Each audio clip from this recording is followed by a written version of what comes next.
admin kind of thing he's looking for. But when I can share more, I will. It sounds interesting. Cool.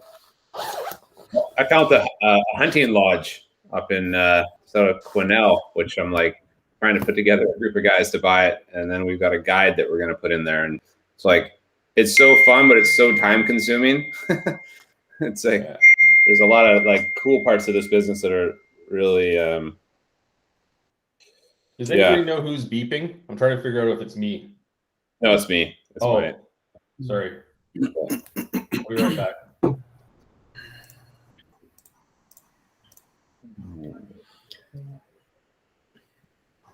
Okay, cool. Well, last week I think it. I'm looking at the numbers for the 7 days of success, and I really do think it was very good. We 450 contacts throughout the group, almost 50 people in our database, like 50 adds to our database. So it was like 40, high 40s, 48 or so. Yeah. We didn't have a big group of people show up. We had maybe a dozen at the peak.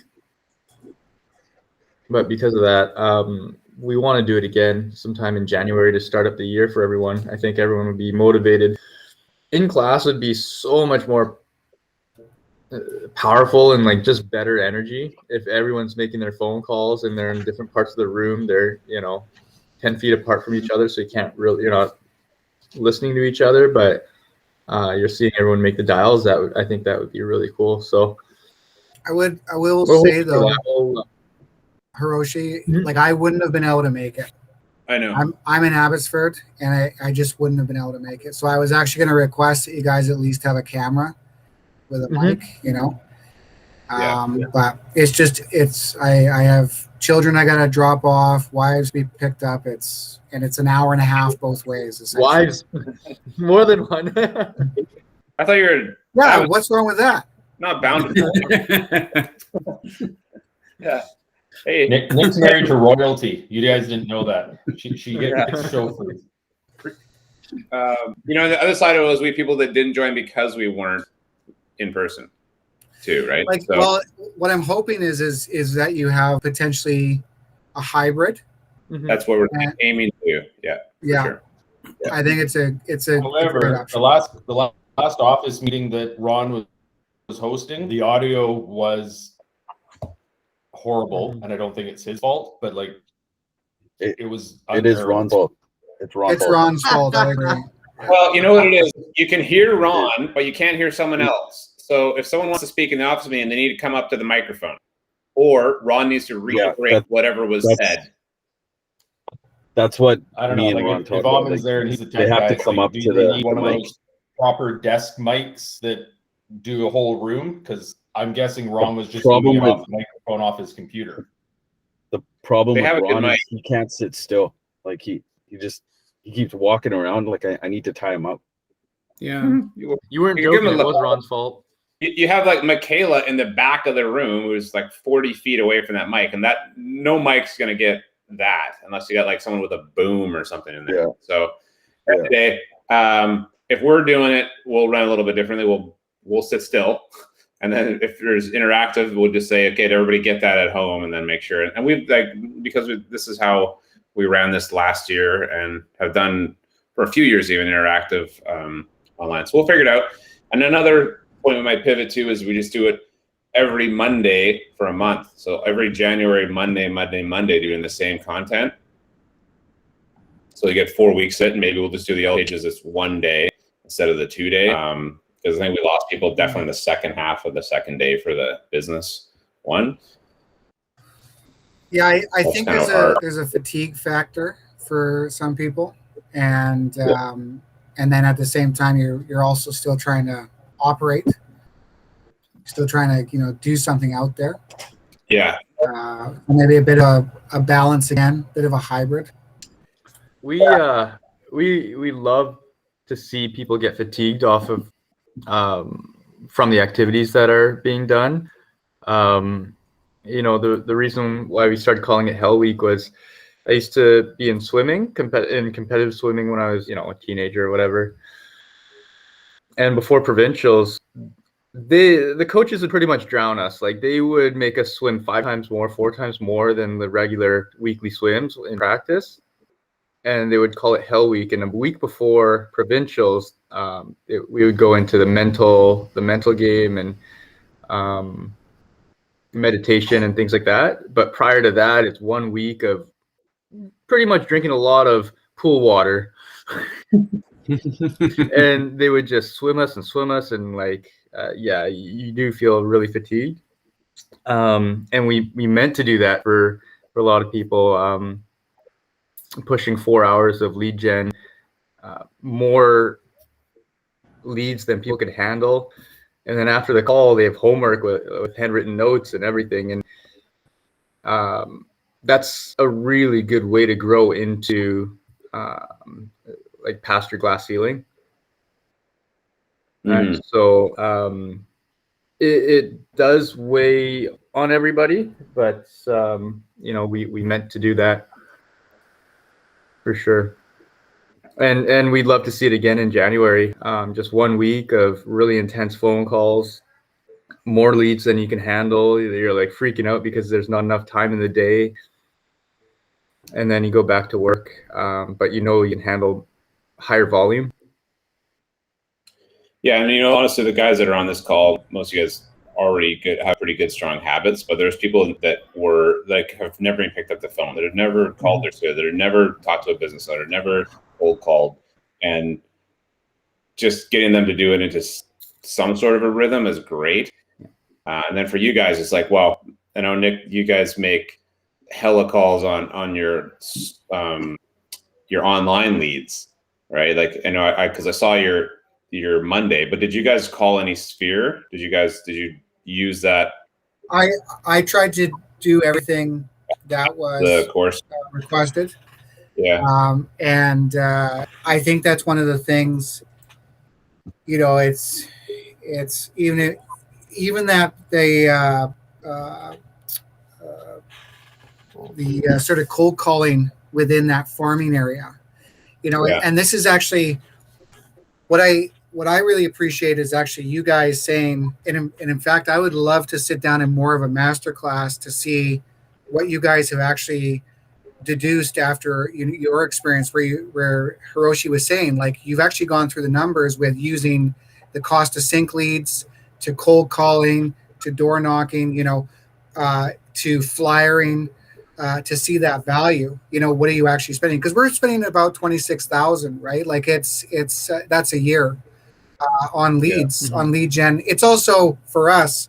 It's also our CMA, right? So we it's a very powerful tool in terms of that. But anyways, the point of the story is actually to break yourself free of, oh, look, I've got 6 new leads and 6 follow-ups. Well, I want to do more than 12 calls because I'll tell you right now, houses aren't getting any cheaper and I haven't bought in this market yet. So I better make a heck of a lot of money, right? And so anyways, that is what I really appreciate about this is to the monotony of it is to realize and to reset those goals too, because it's something that I've been stressing with my own team. 411, we still haven't finished this. I mean, this is driving me crazy. It's literally a 30-minute activity, and you know, it's pulling teeth, right? But there's real value in setting those monthly goals, every three month goals, and so on and so forth, right? So, yeah. Well, we're gonna do a 135 with the office in October for goal setting for the year. So 135 is like your big goal, 3 priorities, and then the 5 strategies in order to reach each priority. So that'll help you. Then you take out of there in order to fulfill your 411 with the team. We'll likely do 411s with the group here in coaching after that. I want to keep it in October so that we're into 90 days out for next year. So yeah, bring the team to that, figure it out. There's also business planning in November, December.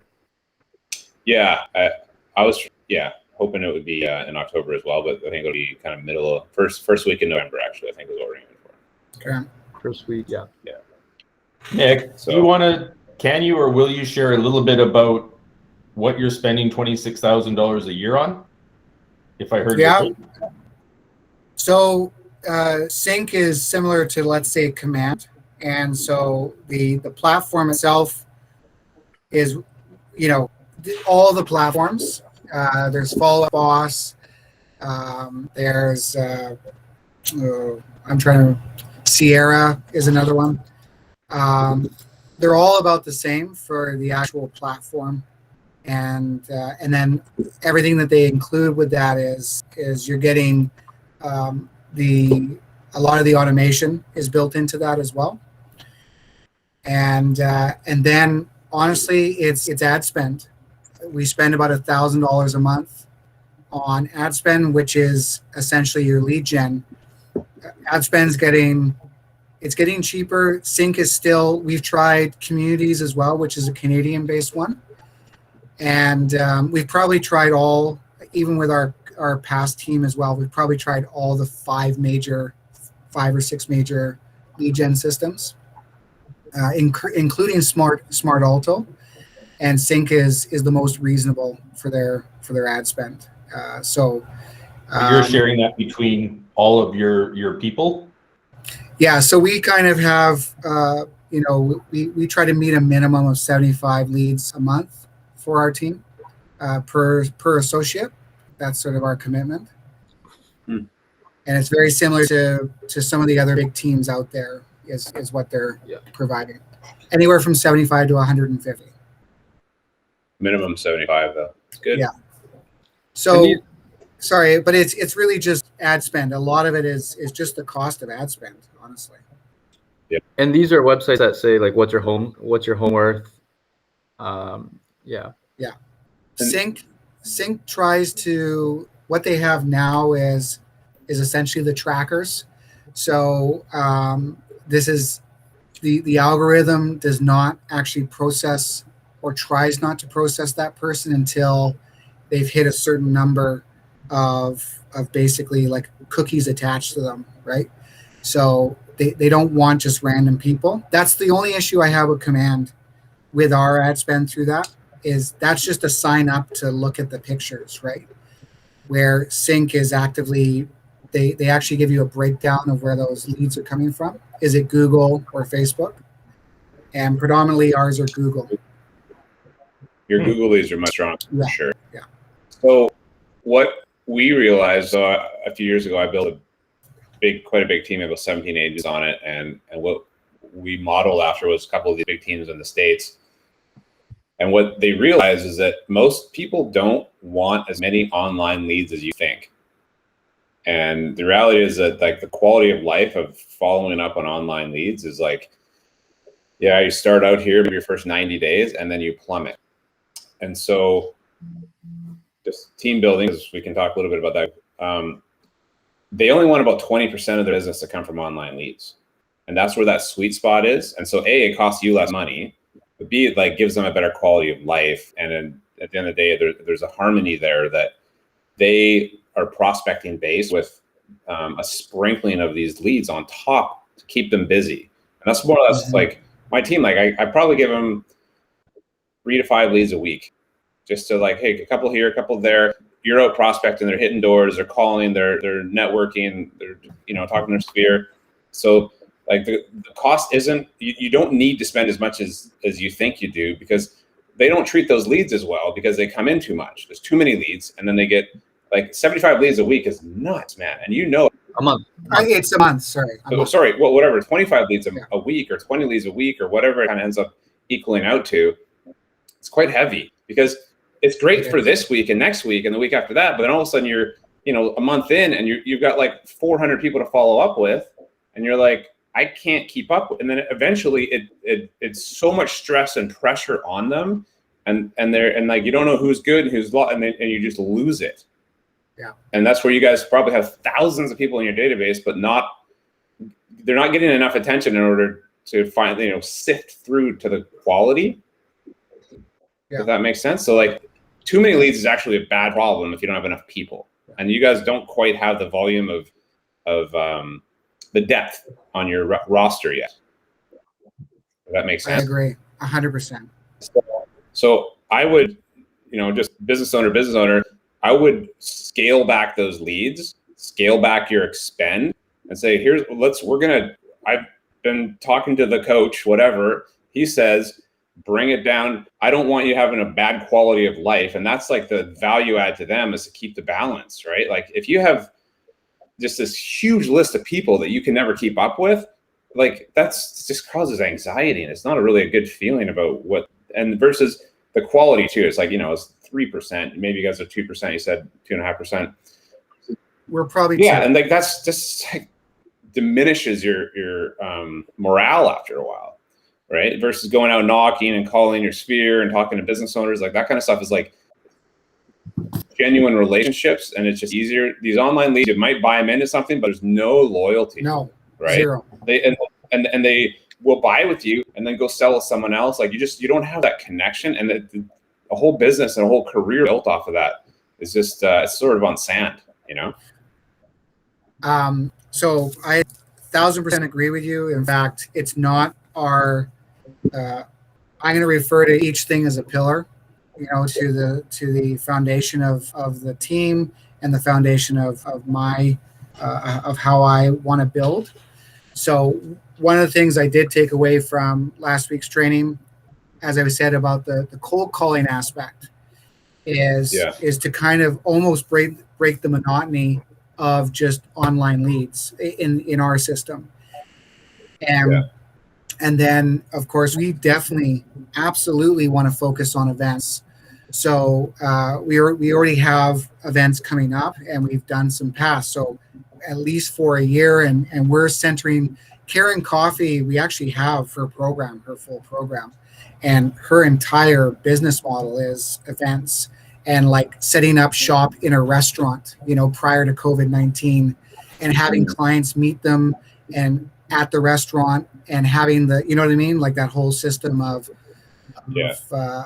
like being connected to where you work and live, and the businesses you associate with, and so on and so forth. So I'm in 1,000% agreement. And the reason is because the team that Lynn and I came from, that team essentially is nothing more than online leads. So when you look at their ratio to buy and list, even though he's been around for 10 years, their ratio is actually 1 to 3. So about 30%. Far more buyers than listers. And we all know how exhausting that is. So I can guarantee you about 10 deals, but that's sort of the idea, is that we create a base so you can make money and live, and then we'll build on that, right? But I 1,000% agree. It's not sustainable at this. It doesn't. Yeah.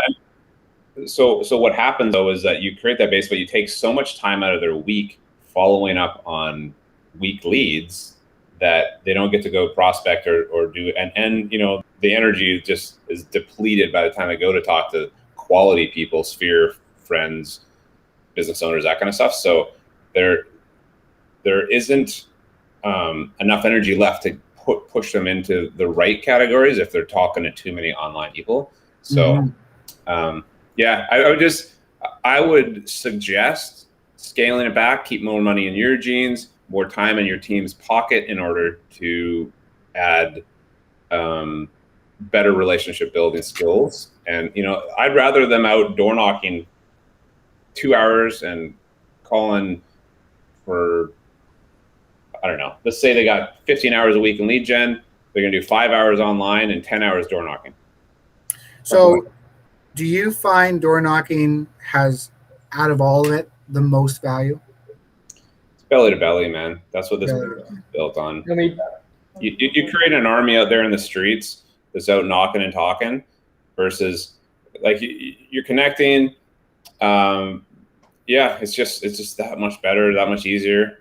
It really is the best spent time, I think. And aside from like obviously networking and talking to your sphere, and I would say the expired door knocking is your probably best use of your time, but there's expireds are really tough now because of privacy protect and all this stuff. So if you can find a couple gem expireds, trickle them in there too. But yeah. Okay.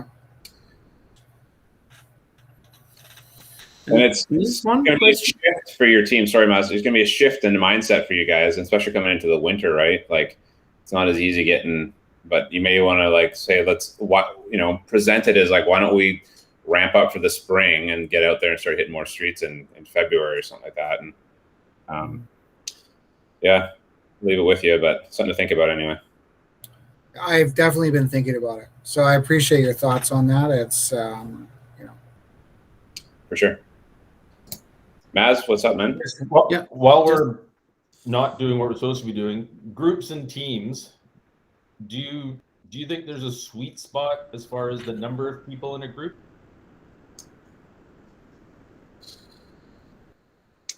You can only have so many reports until you burn out. So kind of you should max out at 5 people reporting to you, and then you need to have a leader. So if you have like 4 agents and an admin, that's sort of where you're going to max out for your efficiency. And then after that, you need to have buyer's agent reporting up to a lead buyer's agent, listing agents reporting up to a lead listing agent, admin reporting up to a lead admin, if that makes sense. So yeah, that's sort of what the model looks like, is that you start having a hierarchy within each department. Marketing, right? Lead marketing, that kind of thing. Cool. One question with regard to, I've seen Nick basically the demo of Sync, and I totally agree. It's one of the, I would say, one of the is that a bunny? yes, very very naughty bunny. Wow. Oh no. I did not see that coming today. Not on a Monday. Yeah, Bunny. very naughty. Sometimes get bored and just jumping on my lap and then goes Naughty climbing bunny. up. Oh my God. I swear there's another there's something about naughty bunnies, but I can't remember. What it is. Yeah. Yeah. So I've seen the demo of Sync. It's super, super intelligent. And I'm wondering, you mentioned just comparing to the KW command, just posting Facebook ads. And the quality for sure should be really, really top quality leads. And how is the conversion rate? Let's say you get 20 leads, or you mentioned, of course, because you have a team, you go for a maximum number of leads. As you mentioned, 75 leads per month for each agent. Approximately, what is the conversion? And the other question I had always in mind, just sharing a thought. So not only the lead is important. I mean, what I'm thinking, okay, let's say I got a lead. This guy is really seller or really buyer. If I go there and then meet and then wouldn't be able to perform well, do the good presentation, objection handling, still the chances that I'm getting, converting to the client and transaction is minimum. Okay, this is Mr. A or Mrs. B or whatever. They really want to sell it. They want to sell it just today or yesterday. So I'm going to go there and meet them. Then how I can perform, to convince them as just the online lead. So just I want to, get an opinion from Nick and of course from the group, Chris. What's your thought on that? And how many actually you convert on those leads to the actual transaction? Well, Nick said it was 2%, right? So 2%. That's honest. That's like really, and at very best, with amazing scripting, conversation skills, objection handling, appointment setting, you're at 5% at very, very best. Like that would be extreme. In fact, that's I would say 3% is. Yeah, I'm saying like if Tom Ferry were on the phone calling those leads, Tom Ferry would have a 5% chance, if that makes sense, or Mike Ferry or me. No, I'm just kidding. But the point being, like, if I were to spend my time doing it, I would probably be about 3%, maybe 4%, and I would hate my life. Right? Like, I don't want to. The thing is though, is here's the one, especially when you're getting into the career, because that's why I always recommend, Maz, this is why I always recommend find a team. because it's about consistency. It's very, unless you are already coming from a entrepreneurial background, it's the consistency that is built in. So when I initially I researched this industry. I have a project management background, but I did not understand fully what prospecting was. Although I'm a salesman at heart, I didn't understand prospecting. So, if you work you're a prospector, but I'm going to put it in perspective. Dan Lumsden has had sales experience from Shaw to you name it. He knows how to door knock. And I'll tell you, for 7 months, he floundered in this industry with some other guy, supposed mentor. And under my wings, my precious wings, he's almost at 10 deals in less than 3 months. And That's incredible. That's now, awesome. that isn't just random. That's because, with information comes great power, right? Thankfully, the team that I joined, the skill set that they built in and the consistency to sit down and do it. Sure, it's monotonous, and definitely I want to sometimes take, my life. But the point is that, it's no different though than doing cold calling, knocking on doors. All right. It's honestly, it's the consistency of the job and realizing that it's a job, and so that's the whole beauty to this, is that this is you are purchasing a commitment, because now you're paying for those leads, and so you got to show up and do it, and really ultimately, this job is 1,000% commitment to consistency, because you could go 2-3 months, which I did, working my butt off and with zero money, right? And it's, like any entrepreneur will tell you, no one is a success overnight. It took me 10 years for an overnight success, right? Absolutely. That's about right. Absolutely. Yeah. Hey, So, Nick, Maz- I think we need to explore that other comment a little further. What were you saying? Taking your life. I was Well, up- I wanted.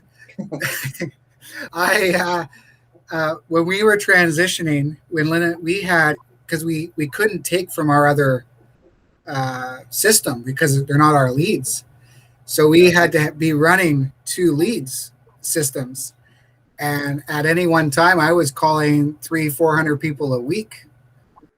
yeah. Ooh. I was, and at the same time trying to build a business right from scratch. So it was, And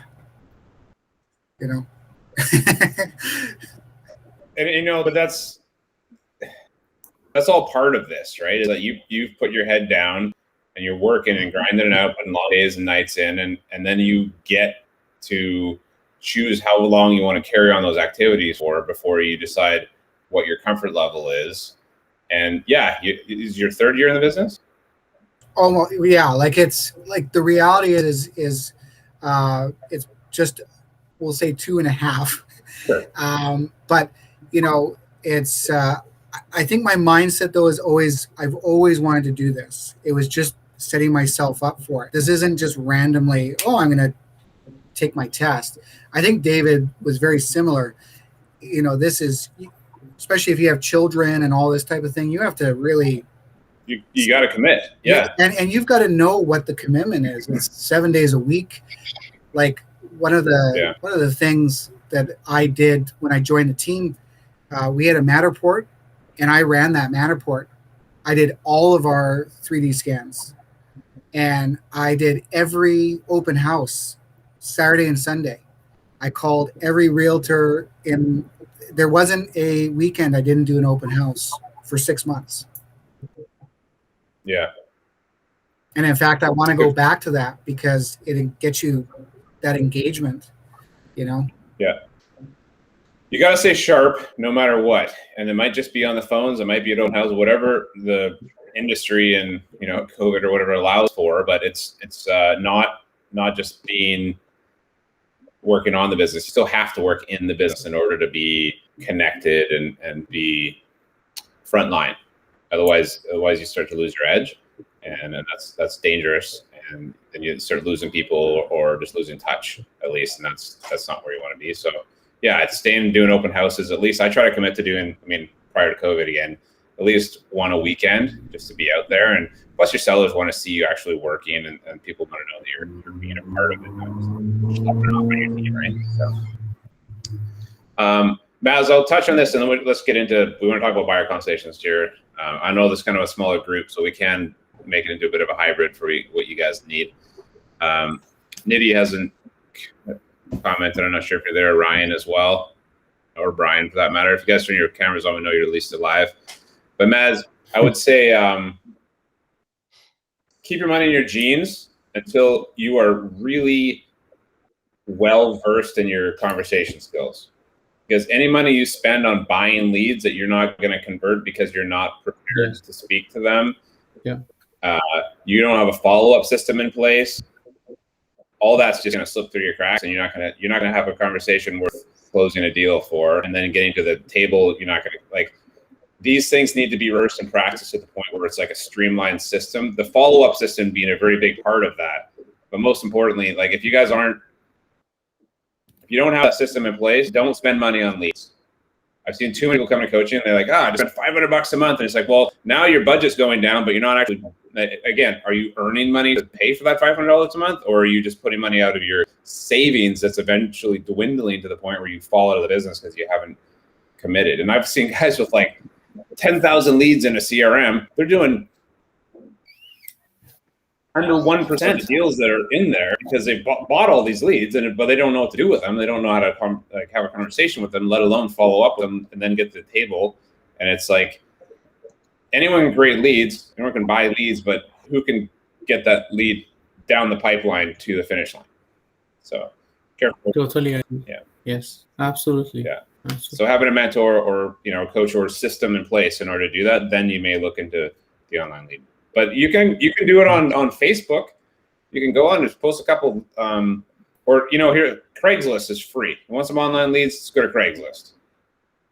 It's the same quality, the same type of people that look to buy, really. So you can just post like a couple foreclosure leads, or we've shown you guys how to do this by now. You know how to do it. So I can probably put like 10 leads in your inbox this week from Craigslist leads immediately, just from doing a Craigslist post with no price, right? And there you go. Now you get to sharpen your skills before you start buying leads. Make sense? Yeah, totally. Yeah. So go that route before you start signing up for CRM, because you have Command. Command will do. You put them on smart plans. Same idea. In the red book, the MREA, Gary Keller just says lead with revenue. Always lead with revenue. Don't spend money that you don't have. Don't spend money that you haven't earned through real estate. Yeah. Like you go to some of the red light, green light is we've seen now a few interviews through Josh Bath and stuff where teams are not following the Keller Williams book and they're not using the same metrics.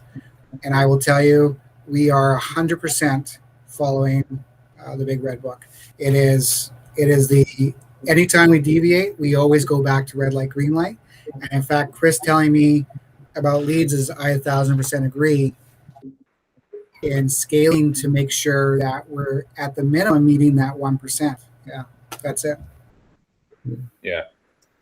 Yeah, I would just watch that budget, and honestly, I think you can scale it back from your size of team and my size of team are not that much different, and I spend much less, man.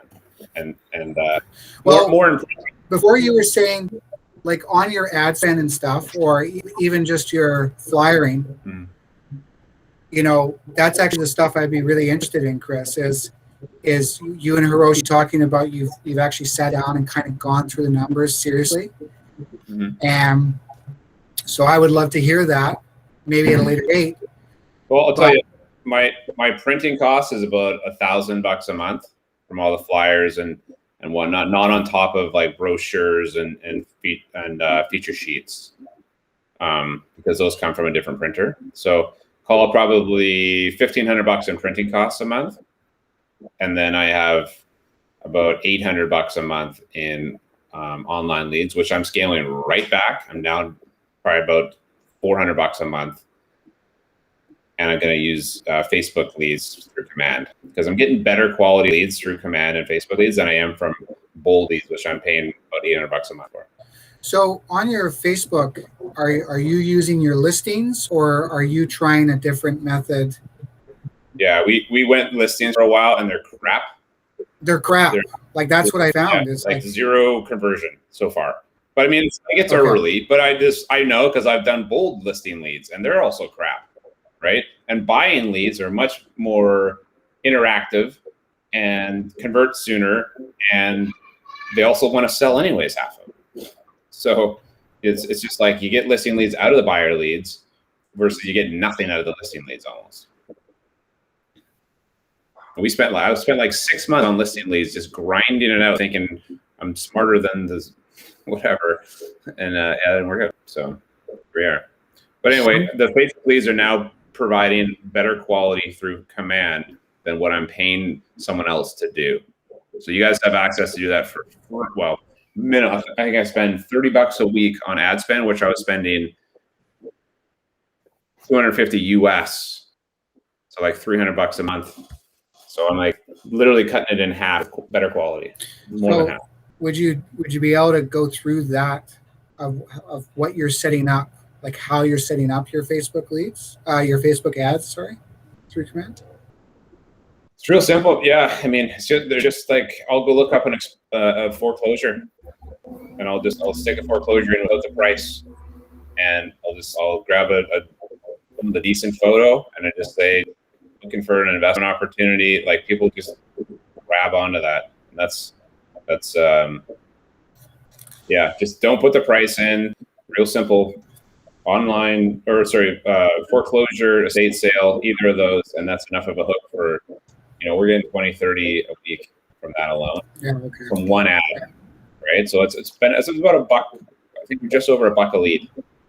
There it is, because we get a substantial discount. But so that's what I'm like. You weren't doing it off of are you doing it on your own listings as well, or you see no value off those listings? Unless they want me to do it for some reason, I wouldn't spend the money on it anymore. On Command? I'd rather on anything. Okay. Yeah, I'll do like the standard Facebook promote. I'm not going to promote it though. I'm not going to spend money if I don't need to. I just put it on our Facebook page and Instagram and Craigslist and Kijiji, that kind of stuff, just for the listings, as I promised that we will. But to boost it, unless it's in my farm area, just to get eyes on it. So Chris, when you're saying you're doing the paid Facebook ad, you're creating the ad through Command. You're not just doing it through the Facebook ad manager. Is that right? Correct. Okay. Yeah, through Command. Okay. Because I've They done come in CRM. different paid ones through Facebook and Instagram and tested a bunch last year. I guess this year and last year, but I've not done it from Command out. Well, Alman, maybe we can do a class on that here. yeah. Yeah. So I've been Yeah, no doing them problem. for all of our listings, and you can't get any cheaper. Like they're the cheapest, and we've had some listings that have had like 60 leads from that for less than $15. It's because you only pay $3 a day. Yeah. So we've followed that. What I'm saying is we haven't had that great of a reception, like when we call people. So I'm just interested in what someone else is doing.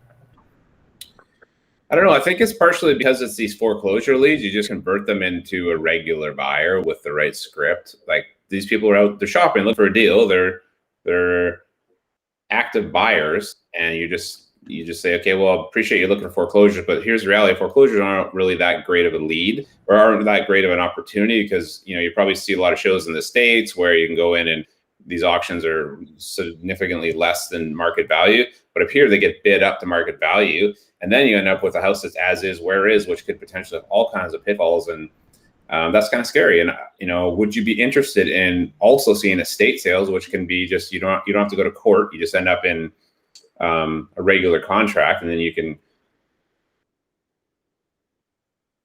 have an opportunity to do renovations or whatever to this house, but it's not necessarily, you get what you see, right? And it's safer. Or, are you just looking, what's your budget? Okay, great. Well, let's have a conversation about that. And then you're just talking about what they're looking for. So you just kind of, Mm-hmm. And you turn into just a regular Right. buyer, correct? Okay. that's like that 30 seconds is like scary foreclosures. I know you came from our foreclosure lead section, but now we're over into like, what are you actually looking for? And then you just convert. So it's pretty easy. There's a script in the wiki site. You can check out like internet lead, foreclosure lead, whatever. And it's like, they're normal people. They watched a bunch of HGTV from the States and they think they can buy a foreclosure and get a steal of the deal. And then they realize like, that's not how it works in Canada. And BC, you got to do it this way. And you just educate them. And then now they're just in your database and you can go out and start shopping on them. They're the only person that's looking at the home, so they'll get it for cheap. Yeah. No one else is looking for an investment opportunity in BC. So You can grab a coffee with them and just at the end of the presentation, just say, it looks like you're looking for a screaming deal. We might not find that, but I bet you know somebody who's looking to buy real estate in the next 3 months. Who do you know that I can present this to?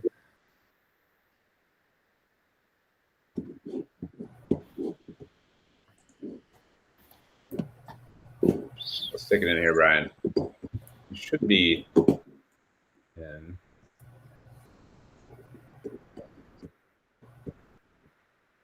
But back to Nick's comment, I also the what's the phrase, the drinking from the fire hose with being a Matt Bastian and putting in your 500 calls every morning. The McNabs, basically X many years of business, but they're all assuming all social media without a penny behind.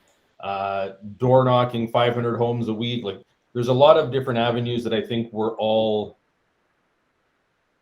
aware of, and we've tried or tested some or all, and some are better fits than others, right? So I think getting, deeper, more information on different avenues, I think is beneficial, if I understand what Nick's saying. Yeah, like I think you have to look at your business as a pillar. Each thing is a pillar. Each tool, each type of prospecting is going to be a pillar. So if you want to build up on 6 pillars or 4 pillars or whatever, that's how the concept was sold to me anyways. So like online leads 1, maybe door knocking 2, but door knocking might not be for everyone. So I take Hiroshi and Chris's example. Maybe Amon has a couple of ideas. And then, one of the things, there's it's called the Listing Lab. She does 100% of all her lead gen is from Facebook. And so more and more people are getting back into the true, like you're going to be hyper local. Your events are going to be hyper local, and then you're going to build on that, right? And I think that's where we're going to go. Of course, our team is broad, but we'll focus on each person's area.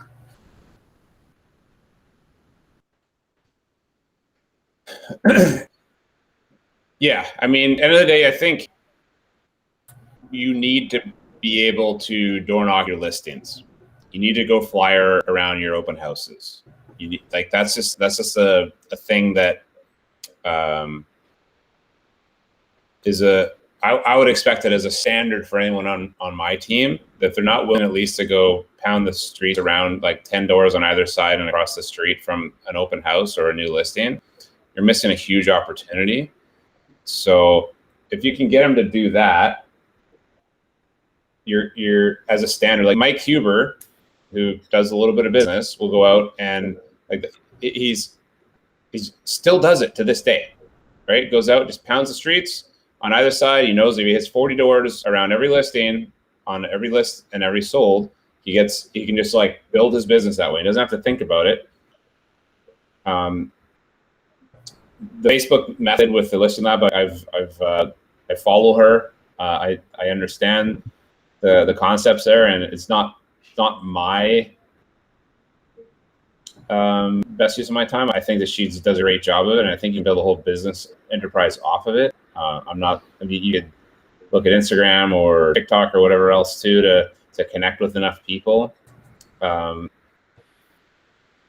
don't know. I mean, for me, it's like it's a belly to belly business is always going to be that way, and the quality of leads you get from online, Facebook, social media, whatever, are there more than they've ever been because of COVID. I think people now are like, there's a new level of trust. But at the end of the day, I would say that if you're still not having one of your pillars being door knocking, cold calling is going to be a thing of the past too, I think, because so few landlines exist now. There's a really hard uphill battle, but soon we're going to have access to cell phones, and you might know someone has a cell phone. They work at Rogers or whatever, and you can peel that list out of them, but I wouldn't guarantee it.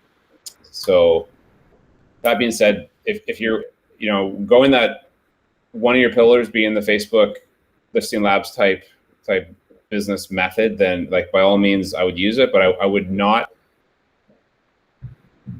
What's the word I'm looking for? I don't think anybody's business can be built on one method. You need three. You need three at least at all times. 4 would be ideal. 5 is pushing it. It's like you're spreading a little thin, but yeah, absolutely. Open houses should be number 1.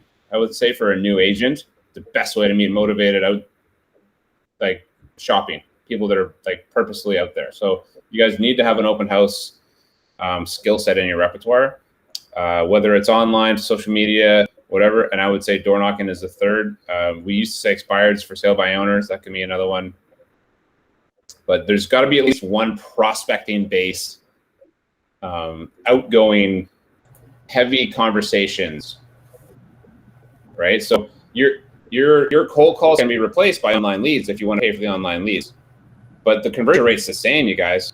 It's the same, right? And the difference with online leads is you're getting buyer leads, and they're not loyal, and they don't care, and they'll, right? So if you're like, just for example, Nick, you're spending $1,000 a month, I think, or whatever, on online leads for buyer leads, and you're getting 2% conversion rate on those, versus if I were to just go to telelisting and have the same amount of phone calls, I probably have 2-3% conversion for free, the same amount of people to call, but I'm getting listing leads. Mm-hmm.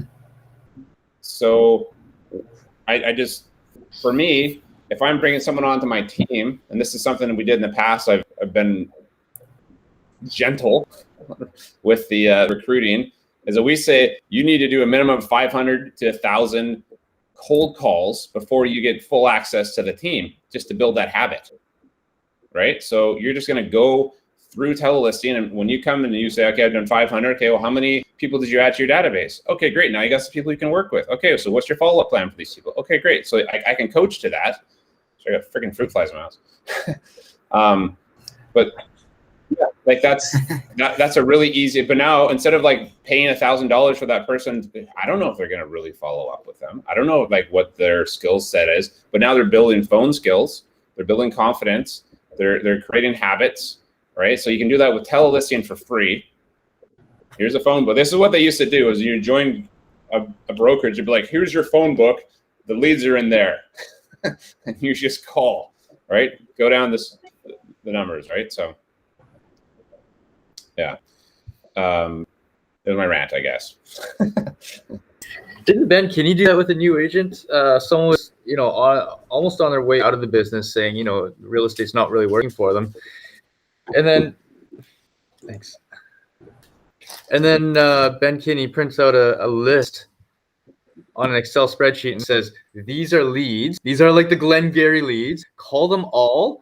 Let me know how many people you can book as an appointment for a listing appointment. The guy calls, gets like tremendous results. Let's say he books like a dozen people out of the list of 200 names. He calls them all and then goes back and says, I booked 12 leads. I want, like, where'd you get this list? I want more. And Ben Kinney just says, oh, I got it straight off the phone book. Straight out of the phone book. They're random numbers. So it was completely his mindset and just saying, okay, somebody in this list is going to sell. I just have to find them and book the appointment. Yeah. It's the best story, and it's like it happens. Yeah. So cool. Brian, you should have access to that. I think we really beat this topic to death. But I think Sorry. no, guys, this is cool because it's a little bit higher level stuff too, right? And I'm sure the agents that are a little bit newer, like you can appreciate where we're going with it. But we're intending to do buyer consults today. So who here has a buyer consultation prepared and ready to go in order to convert a buyer lead at a coffee appointment into like educating them and walking them through the process? Hi guys. Hi. Hi. So I actually just got licensed about a week ago, so everything is super new to me. Thank you. So I understand like prospecting and talking to people. I haven't done cold calling, so I guess that's through the telelisting that I will be receiving from Carla or Carla. Yeah. Okay. So just gonna put that down. And then how would you guys do expired listing and then for sale by owner? Do you just go on MLS and check for the expired listing and then directly contact them? But I know someone was saying that you have to be really careful with expired listing. So what do I have to be careful about? Well, now they've privacy protected. So part of the privacy notice and consent paperwork, you can scratch off that you want to be contacted by other agents. And a lot of people are trying to do that, which you should do for your listings. If you're not doing it, you leave your business exposed. So definitely do that.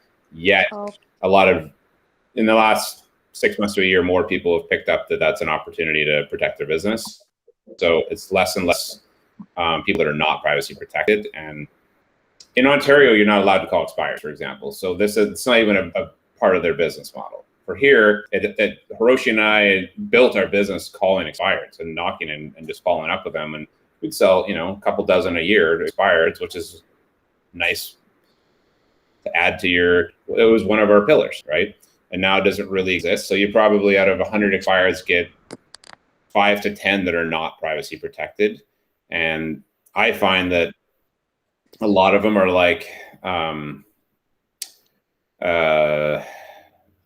they're ethnic that I won't be able to speak to.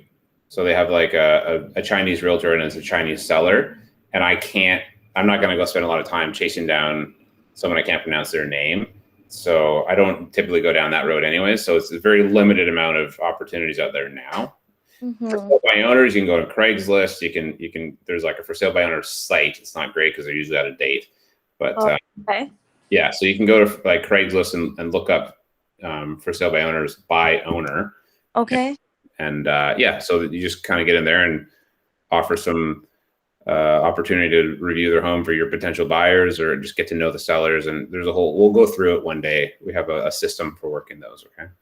Okay, fair enough. So then one more thing.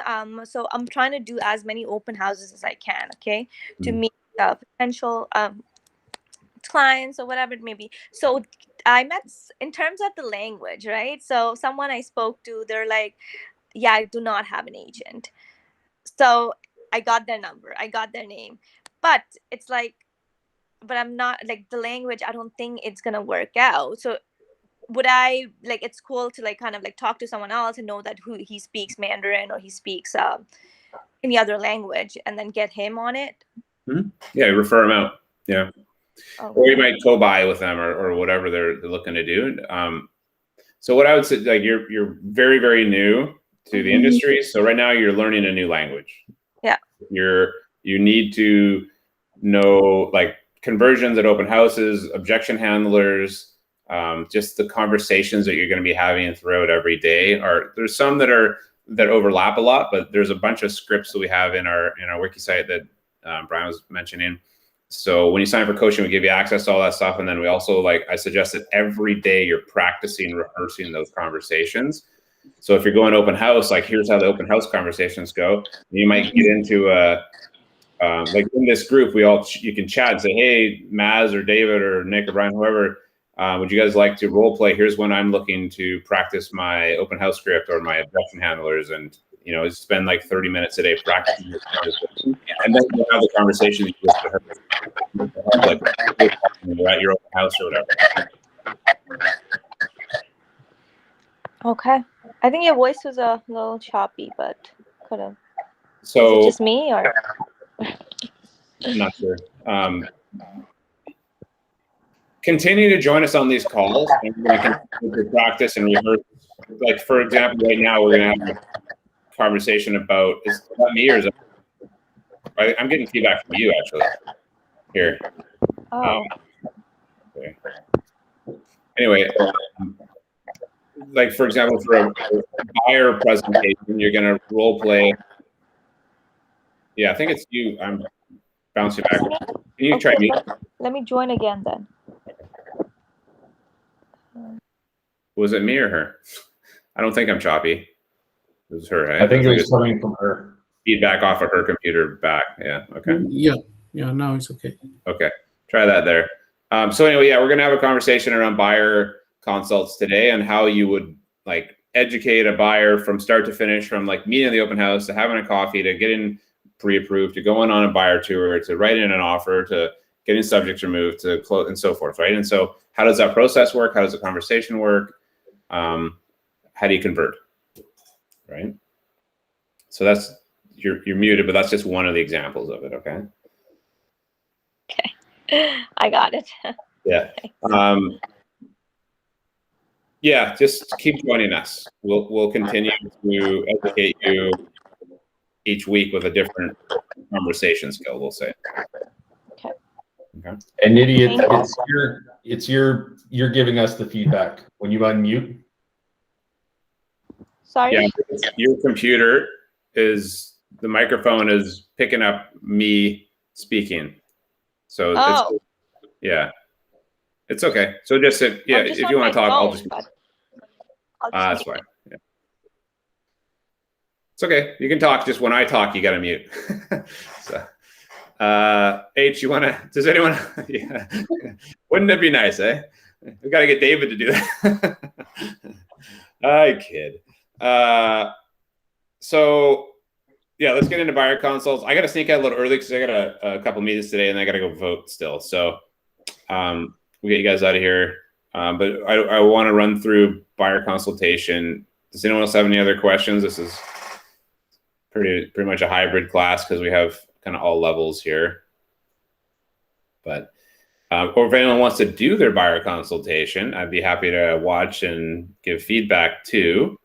You guys have one that you've prepared? It's great. We can get into partners and do it if you want, whatever. But Hiroshi's offered to do his as well. So I'll let you guys, the class, decide, I suppose. I'd like to watch Hiroshi. H, you good? There you go. Yeah, we're good to go. Okay, so who has a buyer consultation that they can give to a client if they met up for a coffee right now? Yeah, good. Nick, Chris. All right. Brian, do you guys have one? You got to have one with Omid. I'm sure we do. All I've got our listing presentation, so. Okay. That's The interesting. only list. There's, you got to alone, and I wouldn't be surprised if you really don't have one because of just the systems Omid runs. Is like it's very listing based, but at the same time, with buyer consultations, it's meant to save you time and stop your phone ringing with silly questions, right? So, hey, what do we do now? What's this happen? Because if you educate them up front, A, you're going to more likely convert them and like help them through the process. But B, you're not going to get these random questions because they don't know what's next if you haven't put them into your system, as you'll see. Yeah. Well, first, actually, let's go through the wiki site. I'll show you where to find everything, like as far as buyers consultations and things like that go. Once you're in coaching, you have access to this entire website. Some of the things, it's like easy explain CPS, listing contracts. If you want to be able to explain the contract of purchase and sale to any new buyer, you can go here and find that. Like, this is really good. If you want to win a buyer, educate them. Tell them things that they don't know. A lot of times you're going to meet a first-time buyer and their parents are going to come too. And so you have to impress upon not only the buyer, but their parents as well, who've gone through the process of buying and selling homes a few times.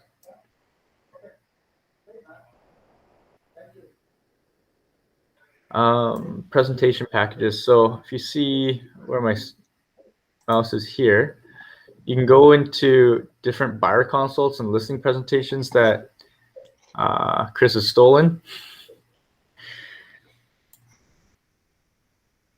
This one's available for you to edit. It's a little bit, in my opinion, dated. But you know, if you don't have one, then you can change the name, you can change the photo. You can download it onto a presentation and then use it. So if you go from the top, you know, why do you need a realtor? Let me be your guide. FAQs for any buyer. Again, it's an education process. And the first time you sit down with a buyer, you want to ask really good questions so you get their wants and needs. And then you're educating them so there's no surprises in the future. So you can get into Canva or something else and another software, whatever you want, and build a nice, pretty looking template. This is obviously an older, like this is probably an 8-year-old version of ours, but take the content from here, make it how you want it. And then, you know, some people might have a really good eye for it. If you really don't have a good eye, you can maybe hire someone for a couple $100 to help build one out, even if you don't have the ability. Right now you do have the time. Hopefully you have a little bit of eye for detail. Yeah. It's just nice to show up with something and then have a leave behind. So at a typical buyer presentation, I'll meet someone for a coffee that always takes an hour, no more, no less. It's always an hour. And I won't go through every page with them. I'll just say, you know, this is yours. You can read it to help you go to sleep at night. But most of that buyer presentations is me asking questions. So this is one example of a buyer consult. Island House buyer consult. Here's another one. And, you know, like I said, these are quite dated compared to what you can do on Canva. Looks really similar, eh, Chris? It's almost like you stole it from these guys. But there's our WI4C2Ts. Key objectives: find, negotiate, secure, meet. This is like straight out of the 90s, which is great. Such a like big, bold presentation, and it's just like aggro in your face. You'll see. And I'm willing to bet they close at least 80% of their buyer presentations too with this. So it doesn't have to be perfect. What, you know, I would say just use the 90% method. If you think you're 90% finished the presentation, you're good. You don't need to spend another day or a few hours perfecting it, right? Like these Island House sellers, they sell hundreds of homes a year. They give this to all their buyers and they close them all because they can show their knowledge and they can educate their clients along what they're going to do. All right. This is the one I give away myself. You can do something really similar on Canva.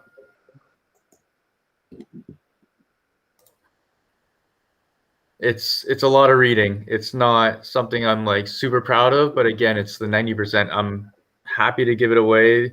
All the information here is relevant and Canadian. Yeah, looks like I stole this from somewhere, right? The home buying process. Select a real estate agent, get financially pre-approved. And I'll ask buyers at an open house, or I'll ask them at the coffee meeting, what step of the buying process are you in? And a lot of them also might not realize how many steps of the process there is to be in. Yeah. And I find like with new buyers or someone who hasn't bought in a long time, this part in the middle could be confusing. They don't know that they can put an offer in without a deposit. They think they have to be absolutely committed to the property.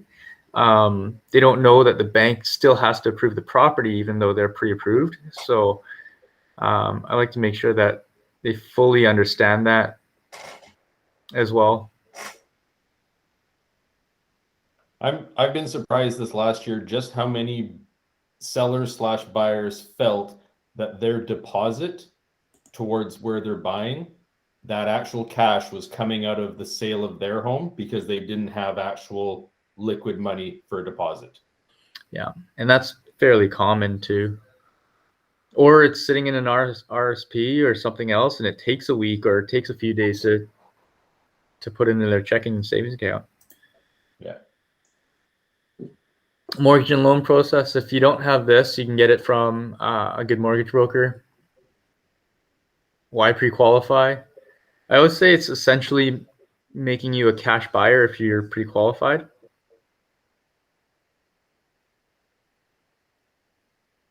Making an offer, like this is where you show value.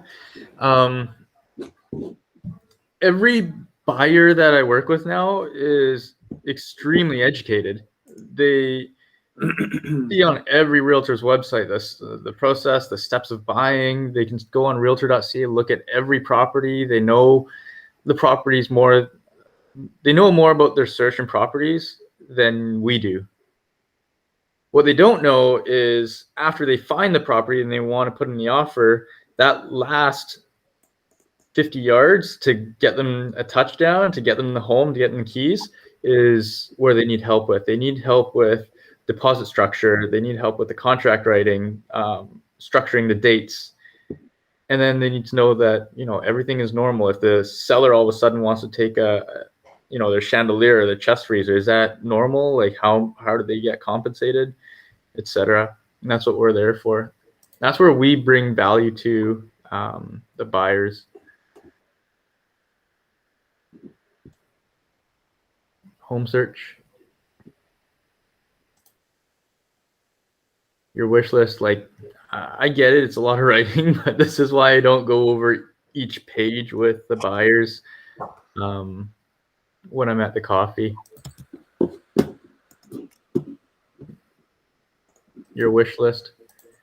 What I do, there's a moving checklist, and I always go over a net sheet with the buyers. Usually on the back of the presentation, I just say, I just tell them what the closing costs are. One thing you don't ever want to miss is property transfer tax, right? 1% for the first 200,000, 2% on the balance, 3% over 2 million, etc. I don't sell houses over that prices in the Tri-Cities, so I kind of stopped there. But that money has to be ready in cash on top of their down payment. So if they go to the lawyer's office and they buy a $500,000 house, they're not eligible for first-time buyer. They owe $8,000 at the lawyer's office. And if you're buying a $500,000 home, your annual income's probably around $70,000. So $8,000 is a ton to give up, considering most of your money is going towards the down payment, right?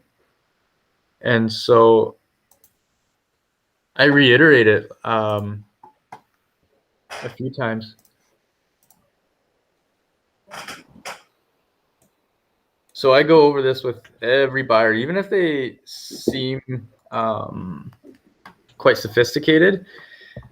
They might be used to buying and owning properties in different provinces. PTT is only in BC. Once we pay for that Expo 86, I'm sure they'll take it away. That's what it was in for. That's what it was brought in for.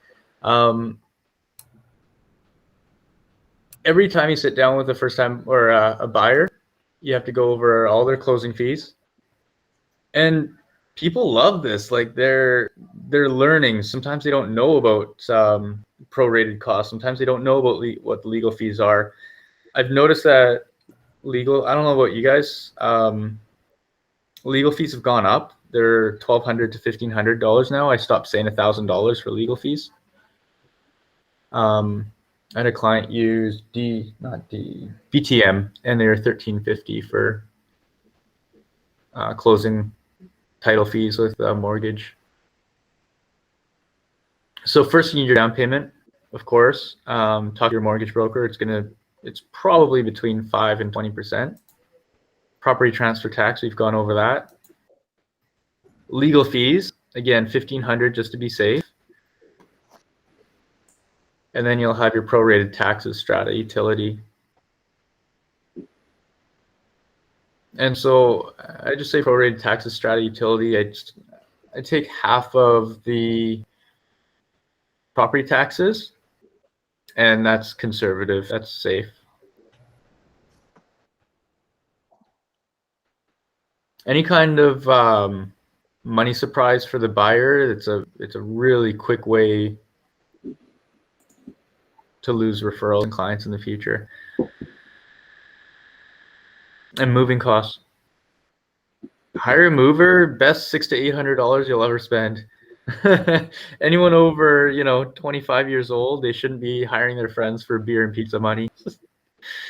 There are realtors who pay for moving costs. It's not a bad idea. There's realtors who own moving trucks and say, hey, if you use me, you can borrow this for a day. Again, it's a marketing cost. You could do it, but we're going for longevity, and everything that you implement now, if you're going to pay moving costs for your client, then you're going to have to do that in 5 years from now, 10 years from now, and we don't know what kind of market we'll be in. And yeah. I also go over their monthly costs or yearly costs with especially first-time buyers. If they're renting, they don't have to pay property taxes. They don't have to pay utilities. Some places would include heat, hydro, things like that. So I really want them to know what their monthly costs are, because I've had phone calls from people who've bought in April saying, hey, what's this $400 water charge I got to pay the city? Is that normal? And, that's because I just assume that people would know. Mortgage, easiest way to calculate mortgage, for every $100,000 they borrow, it's $400 a month. So if someone borrows $500,000, that's $2,000 a month at this rate. As the rates go up and down, I adjust that number, but right now it's $400 for every 100,000. It might be even less now on a variable. Property taxes.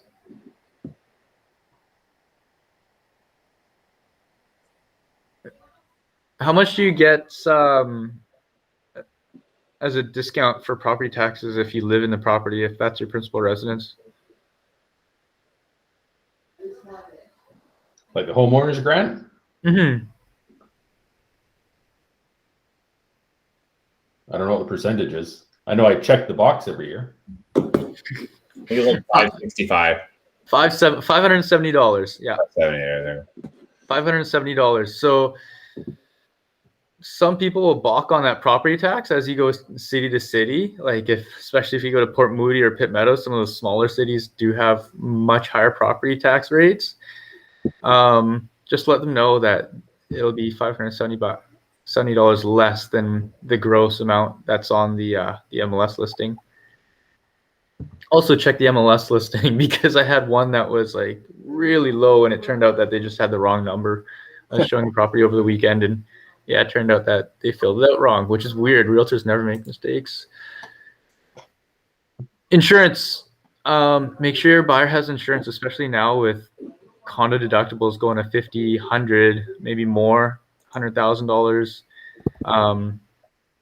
I had a leak in my condo when I was working for Josh like 10 years ago, and I had to pay $15,000. I was a realtor who didn't have insurance.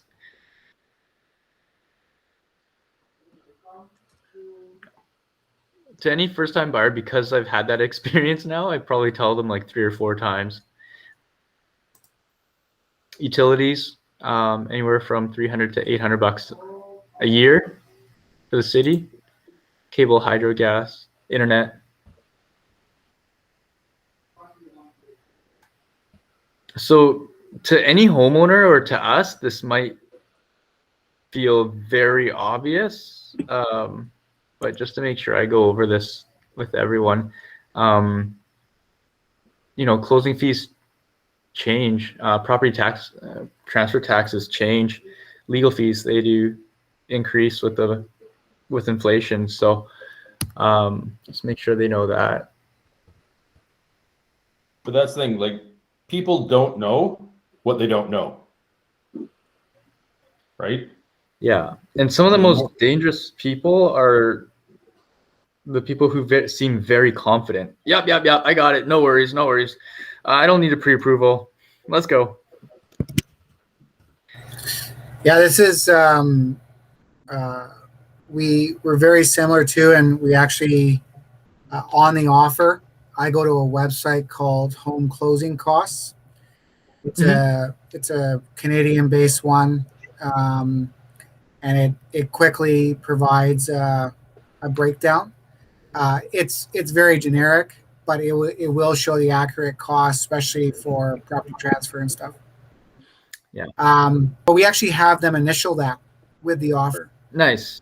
We've had cases where, someone kind of brought that up and raised a stink, and even though of course now most people get their contracts initialed at where we go through a list of the closing costs, but this is a visual representation of your rough costs.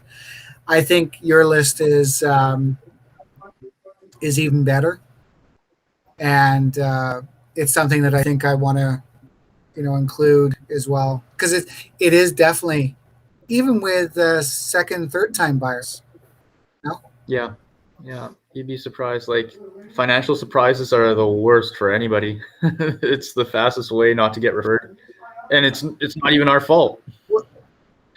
No. Well, it's when they're at the lawyers and they're like, "Did you know we had to pay $15,000? Like, we went over this." And clearly, that's why we actually have them initial at the point of offer. Mm-hmm. Yeah. So that they can't run from that anymore. Yeah. And new builds have GST. Right? They might sign off the offer at $1.6 million for a brand new house. They don't know that it's actually another $80,000. Well, I actually quote it with the actual price. Yeah.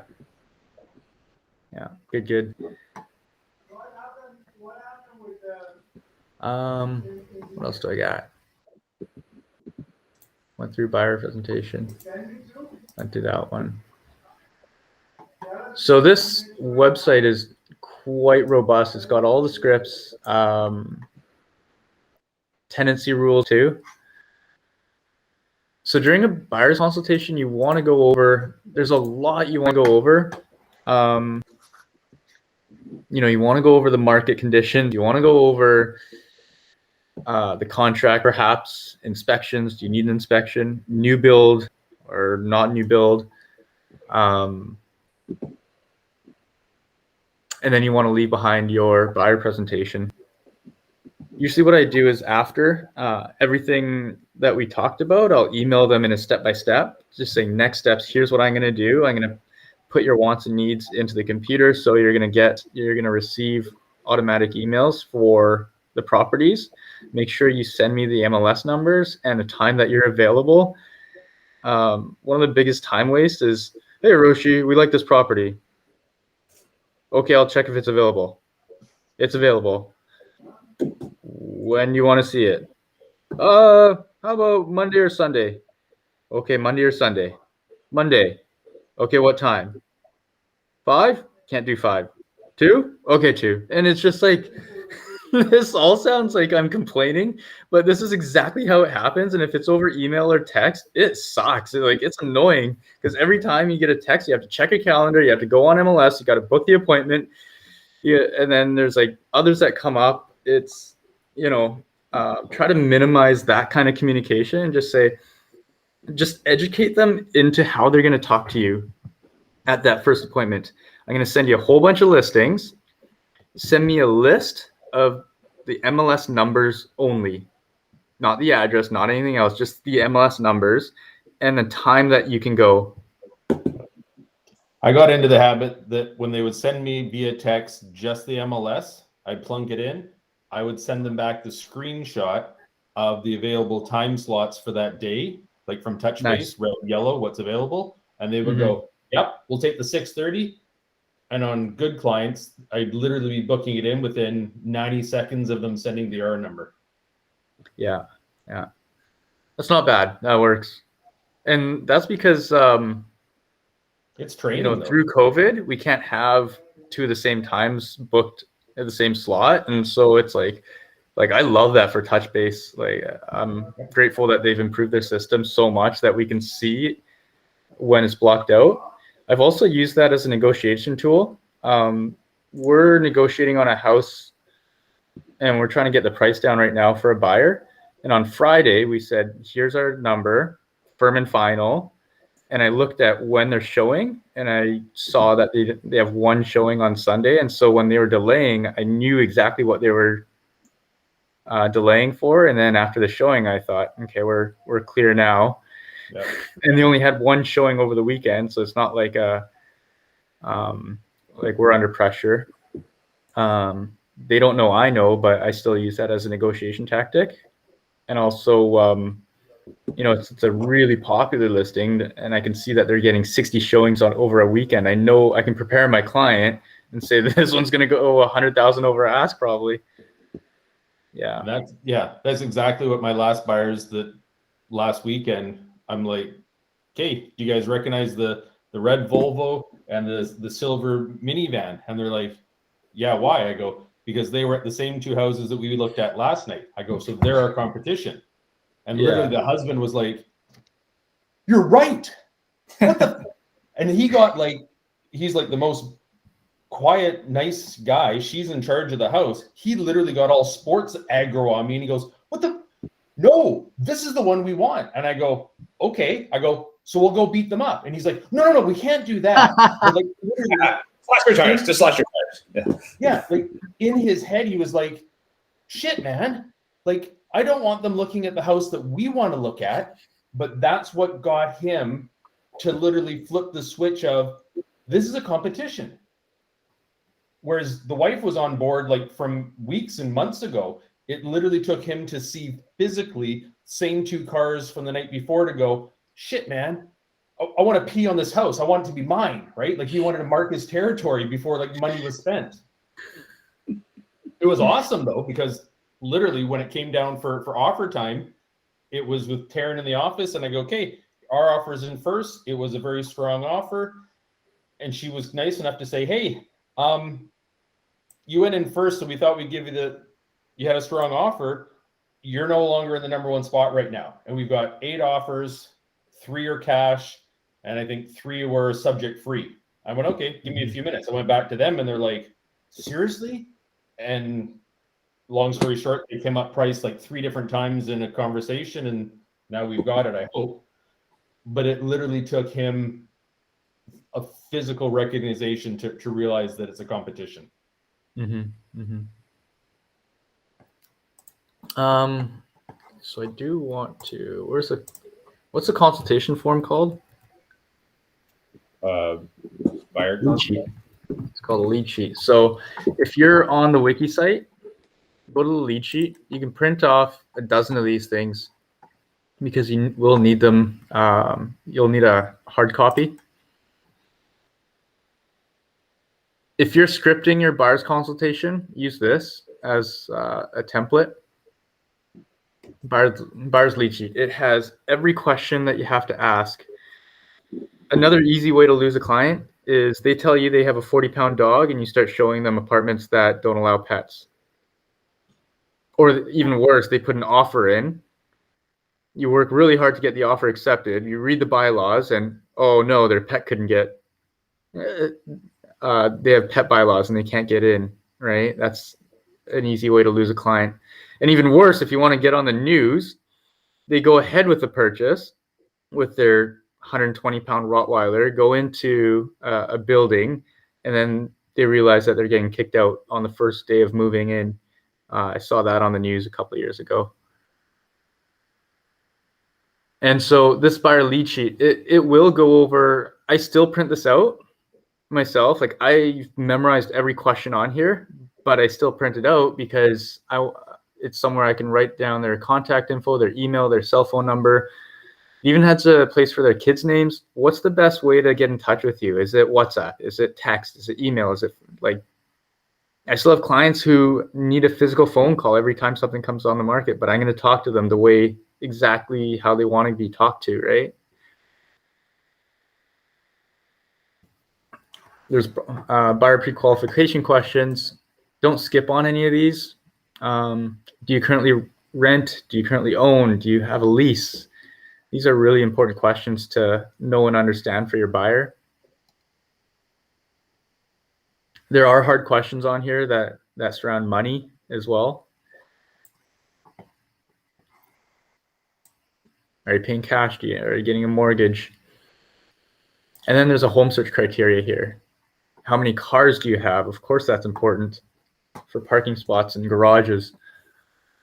Do you have a boat? Sea-Doo? And so it's 2 pages. I just print them front and back. And then that's my initial lead sheet. I find, a lot of buyers, they love it when you take notes for them. And then this is what I'm going to base the Paragon searches around.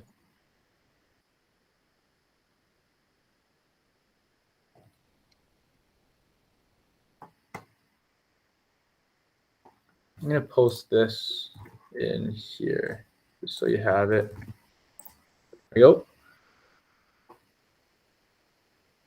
So I just posted it in the chat box, so you'll have the lead sheet. And like I said, like print these out, photocopy them, make sure you have one in hand every time you go for a coffee. Because I spend a lot of time on this, but I don't, I have my buyer's presentation, but I don't go through it page by page because that's a little bit painful. Testimonials, a little bit about me.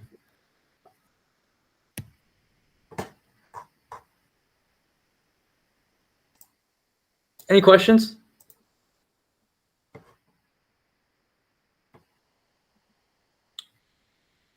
Pretty simple. That was great, Hiroshi. Thanks. But what I've noticed, as per my experience, I mean, I on the both side of the buyer and the seller, I don't know why people are not patient to sit down and listen. I don't know, listen to me. Yeah, like I'm guessing, like correct me if I'm wrong, but you're trying to close them for the coffee or the sit down.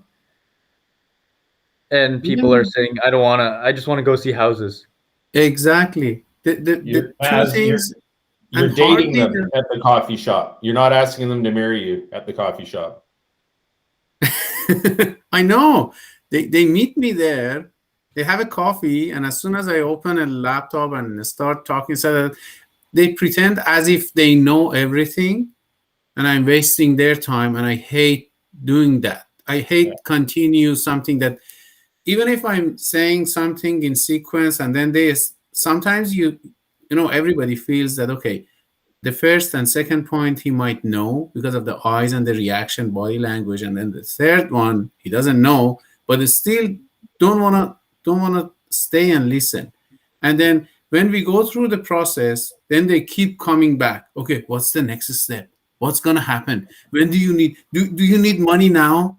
Do I have to give you all the money? How can I give you the money? So that, oh my goodness, this is what I was planning to give you, the complete step-by-step process, and then you were not available, or kind of, but I can't tell my client, I don't want to go that kind of argument, but this is what I felt. I have no idea, because some people, even for, do yourself a favor, take the time and create the content that you can hand to them, and then when you're at the coffee shop, you just have a regular conversation like two people, and when they ask you questions, you can give them answers. And if they need more information, you pat your little handout that you've given them and say, yeah, that's all in here. When you spend the time to read this, I will have all the informations in here. And we're just chatting now. Yes, that's awesome. That's awesome. Yeah, because sometimes what I feel is if it's a paper copy and people hopefully keep it. Otherwise, some people said that I send you the whole information through email. Then I said, when did you send it? I get a lot of emails. How can I search? I said, oh my goodness, now I'm going to forward it again to you. But I think if it's a But Naz, that's you working around their parameters. You can't expect all these people to work around you and your methods. You need to be flexible and work how they need to be taught. Yeah. Maz, do you have Canva? I went through that, but I haven't. Do we need to have an account and pay for it? If you want, yeah, if you want to use their designs. Now, if you're just doing a buyer's presentation, listing presentation, you can get it for I think 7 days or 30 days for free, and you can do it in that time. But I could buyer's presentation. I could put in here buyer's presentation. Or maybe it's listing presentation and then just create a buyer side. Let me just go there. Canva. Investing in properties, selling your home. And if it's not your cup of tea to create it your own, you can get people on Etsy to make it for you or people on Fiverr. A lot of times if someone's hesitant to meet with you, you haven't shown enough value yet to ask for the coffee date. Right? The 2 key points to every good buyer presentation is you want to educate them and ask good questions. That's good. Right? And after you ask the questions, just shut up and listen. And ask more questions. And so for every want and need, you have to know, we call it peeling the onion to get to the core. If someone says they want a big yard, it could be for so many reasons, right? If you say, oh, what's important to you about a big yard? They could say, well, I want to have my own garden and live off the land. What's important about that? A healthier lifestyle. What's important about that? And you just got to keep digging and digging. And know that, if you provide them and find them a house with a big yard, that they're going to relate that to a healthier, better life. That's good. And so now you can say, okay, I want to find them a south-facing yard so that all their produce get a lot of sun. And when you work like that, they will see the value in working with you. And then now you're the professional. You're not salesy. You're not working for yourself anymore. That's great. Yes, absolutely. So yeah, Canva does have like a free trial period. Myself, I use it so much now that I ended up buying it for, I think it's $100 a year or whatever it is.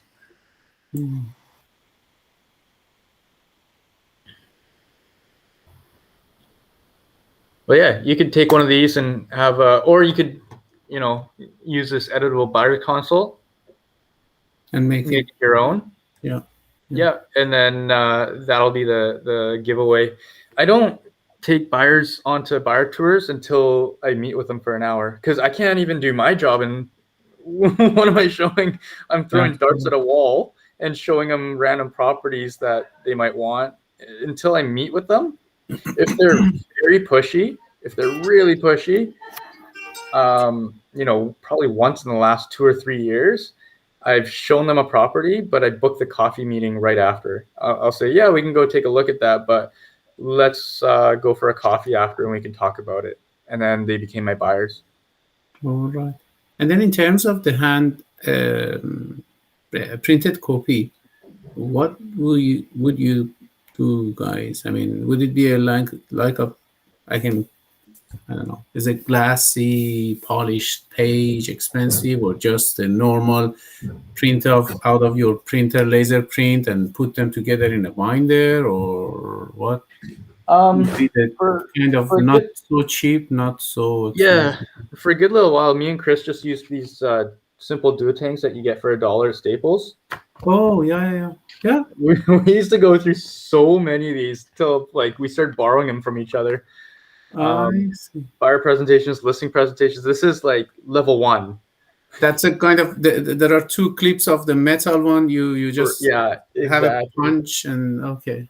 We used to do that, and now I create something like this. Where I Oh, take with those plastic kind of Mhm. yeah. so these look nice. These are just Is it your Stratadox. buyer presentation? No, How these are many- Stratadocs. Oh yeah, I was surprised. My goodness, that's like a thick So- manual. The realtor, what's his name? Mark Ballard in West Van and North Van. He does this for all of his strata documents, and I thought it was brilliant. Once he lists a property, he says strata docs, and it's got his information on there. His has his face on here, his smiling face. It's got all the forms, the Form B, and buyers keep this. So he's going to list the property. He's gonna send all the docs by email. Moving date, he's gonna get the keys, walk into the property, leave this on the counter, and now Oh. who's like shiny face and name and phone numbers on their all their that's strata really information. So smart. when they go sell it, they're like, oh, we have the contingency fund, we have the Form B from our last sale. Let me go get it, and then That is they brilliant. might call you in the future. And it's That's it great. takes time. It's a lot of pages to print. But what a cool piece of marketing where you can infiltrate their kitchen. Their cupboard. That's really cool. And whoever they show it is gonna advertise more you Sure. than their buyer, than their buyer agent, because they can say, okay, yeah, where is, so many people ask for questions especially when they are new in a strata.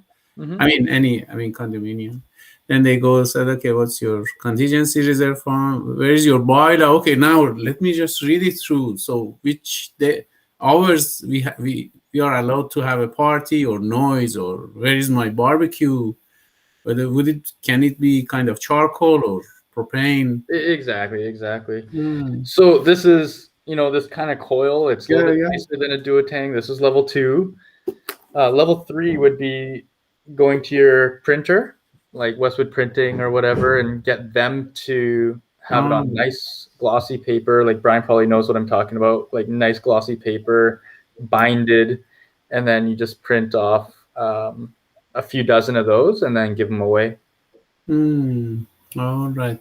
Thanks for sharing. Matt, keep in mind, like in the beginning, you can also do this digitally and email them your PDF version of what you're creating and That's save $1 in the beginning. Yeah. That's And during COVID, when coffee meetings weren't a thing or we didn't have anyone at the office, I did everything over Zoom and I just emailed them the PDF. Save some money, definitely. But again, like every conversation is still an hour. Yeah. One of the things that I did is I turned mine into a trifold, and I actually list. That is everything. cool. I designed this all in Canva, Oh. and but what I like to do is I like to have something impactful, and then everything else is just printed black and white. Okay. Bye-bye. Thanks, Chris. Bye, Chris. Thanks. So we're very similar to Hiroshi. I actually have other sheets, but it's this is the buyer's questionnaire. Yep. And exactly as Hiroshi was doing was filling that out. So like this is something that can stay on the coffee table. It's the same to we did the booklet for our listings. So it's a very high quality, and it's, one thing that I learned from my previous mentor was just, it's always something tangible. Mm-hmm. Something like that's, don't get me wrong, I agree with David, it's okay to send off a digital copy or whatever, but something tangible, it feels like they're actually getting something of value, right? Nick, value. it's also harder for them to put your trifold, it's harder for them to put that in the recycling bin, knowing that it's not just a piece of paper with handwritten. There was money spent on it, so they'll keep it longer. Yeah. Well, and like a booklet, or it's also that like especially for the listing booklet, we'll say, is just, it's something that they can go back to, refer back to, and they just tuck it in with the rest of their keepsake stuff. So, but I agree, but there is a balance, I feel, and so it's just be careful, because it all gets very expensive. That's true. And it becomes, so, but So to give Maz an idea, what do you think each of your trifolds cost you per unit? we go through Vista, so there's always a deal. There's always 30% off. So Vistaprint is great. $1 or less, right? $1 or less per unit? something like that. I can't remember, but It's got to be like 25 cents to 30 cents. yeah. Well, that's Yeah. great. That's really good. Mm-hmm, mm-hmm. But that's the thing, But man. then- You just need to figure out what you want your trifold to show, to say about you, and then you'll have it. Yeah. That's great.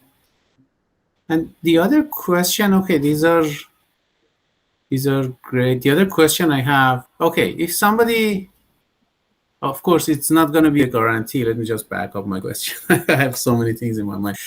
If it's referred to you and it's a loyal, and is your friend, is not going to buy with anybody else. But if, let's say, you get it through Craigslist, you have they give you a chance to meet them, give you a buyer presentation, and start looking around. I know, I've kind of decided to, if I don't know person 100% whether they are loyal or not, I'm kind of not decided. I'm thinking to, sign a buyer exclusive, agreement with them. First thing, that is, 100%. Get a buyer's you exclusive. never know, the guy is gonna, but ultimately, if you can't work with them and there is no mutual understanding, I don't want to continue working with them. If the guy is so rude, keep changing their scenario, wasting your time, just taking you to 15 homes, that's also not worth it, right? And eventually doesn't buy anything within 3 months or 6 months, wasting a lot of time, right? What's your thought on that? That's a judgment call, and you will get better at it. It's almost like a rite of passage. You have to work with some really bad buyers in the beginning in order to be able to discover them in the future.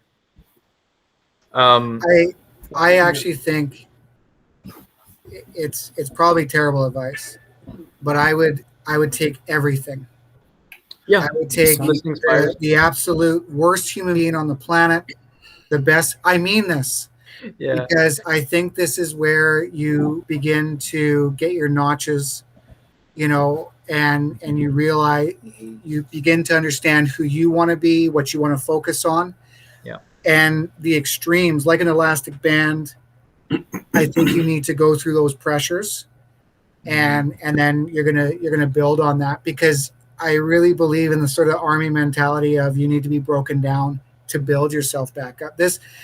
The one thing that drives me crazy with the public opinion, and this is why I can't stand, I like Mike Malfera. I don't know the guy, but I can't stand that every post of his is a phantom fucking Rolls Royce and $3 million houses, because this is what the perception is, and it's bullshit. 80%, 90% of this industry are regular folk who have extremes. Like they have extremes on what goes in their burger and how big the Coca-Cola should be. Imagine what it's like when it comes to an $800,000 house. So, oh, it's Hiroshi's getting a cake. Yeah, I think Said is teasing him. Hi, Said, if you hear me. Yeah, happy birthday. Whoa, that's amazing. We want that. Nice service here, hey? Oh, Yeah, thanks, that's Brian. great.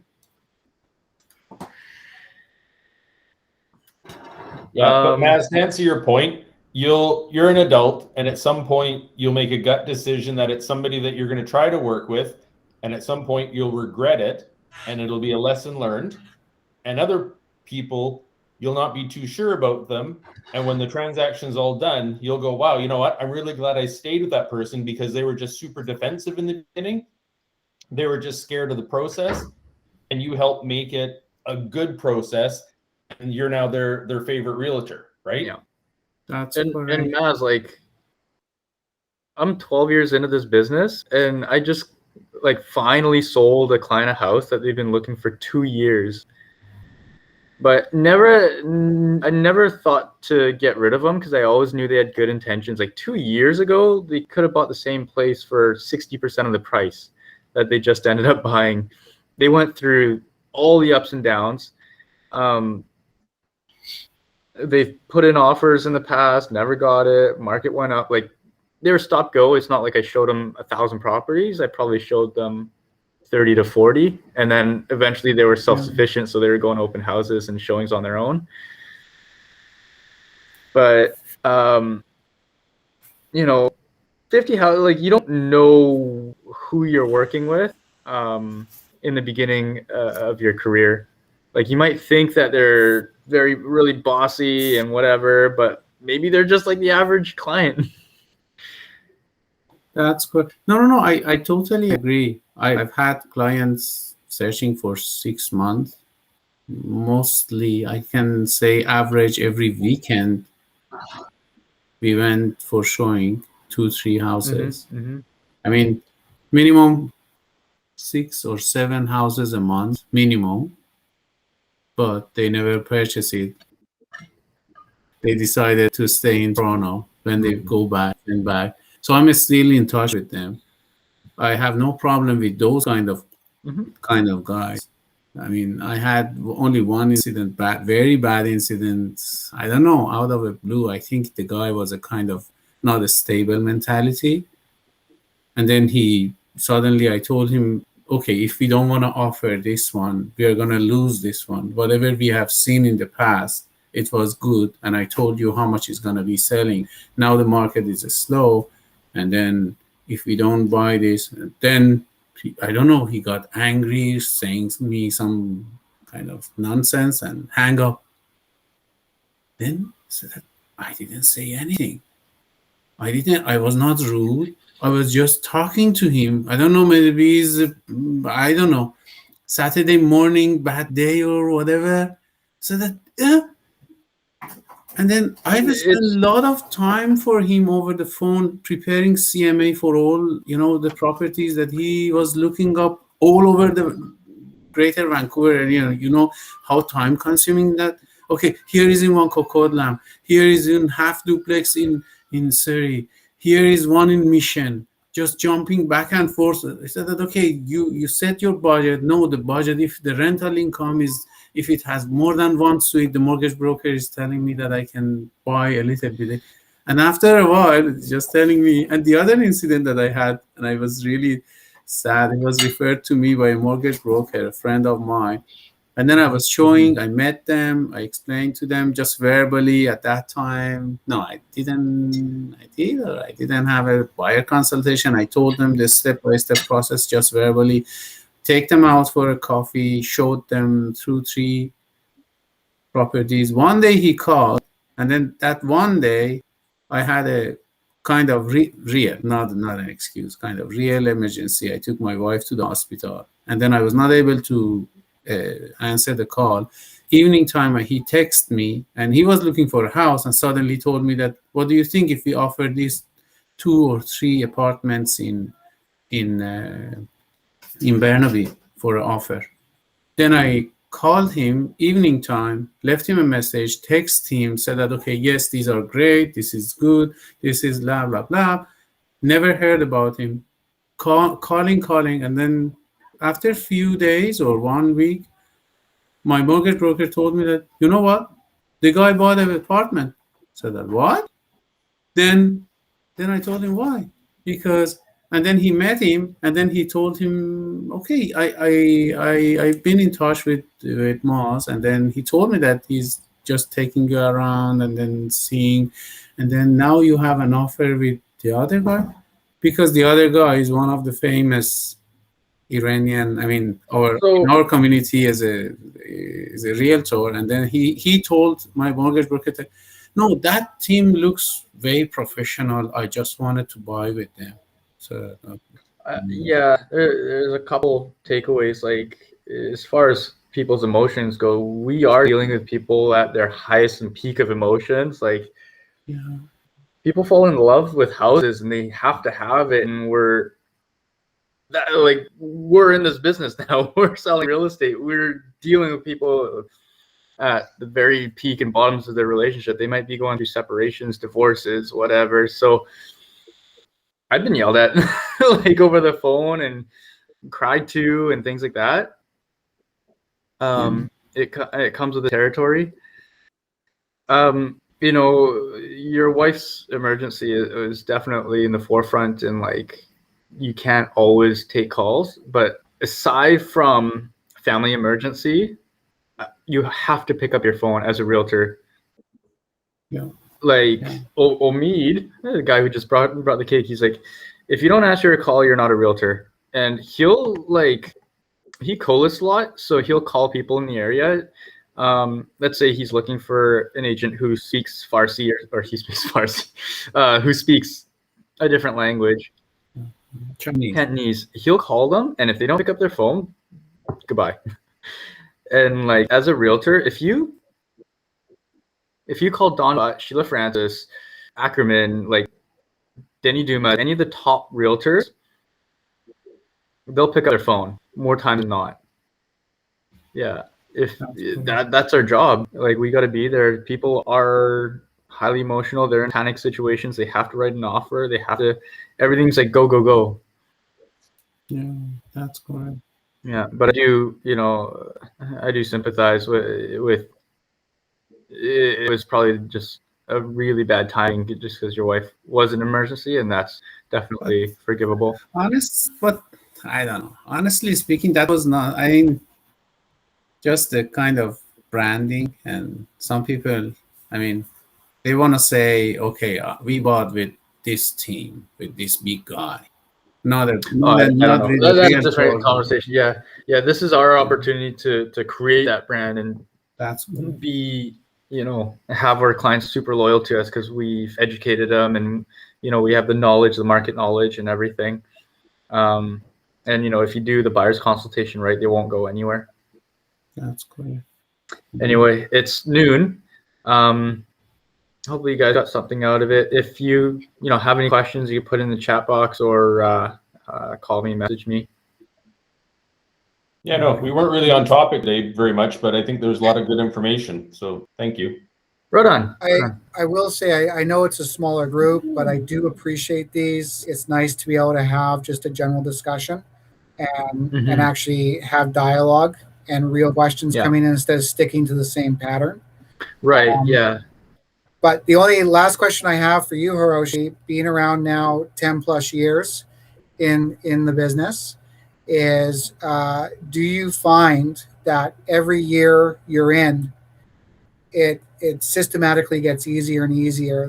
The relationships get the houses that you are listing, or the buyers you're taking out, you begin to, it just becomes less of an effort, essentially.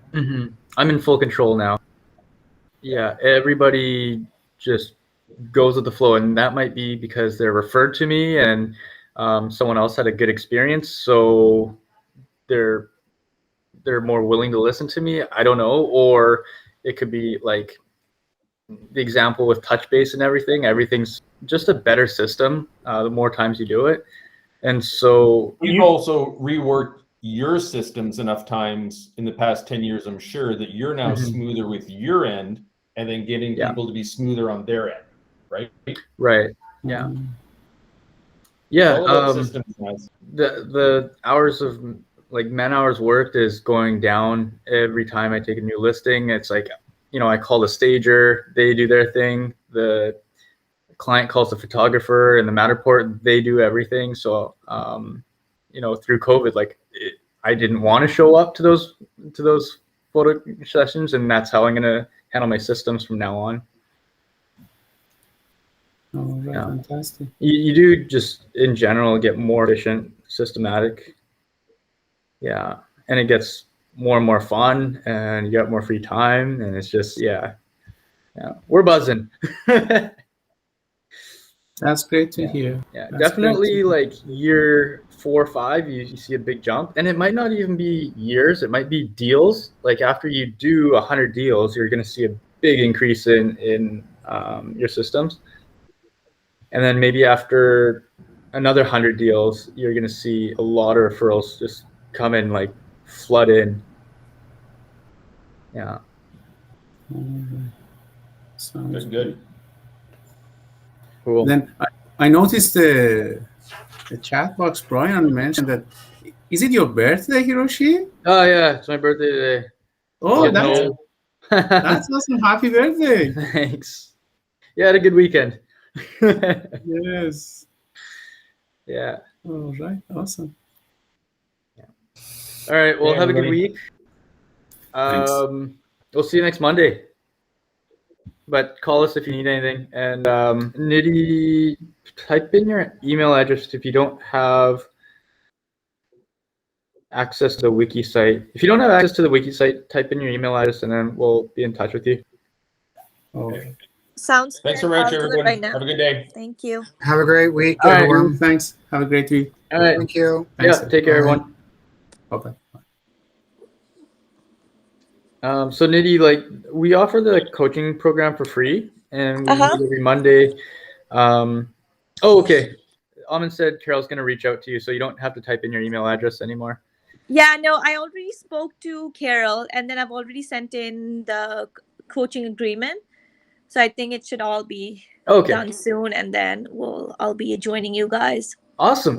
No, we look forward to it. You're Thank you. asking the right questions, and you're very curious about expireds and FSBOs, and no, I'm looking forward to it. I like to see that kind of energy.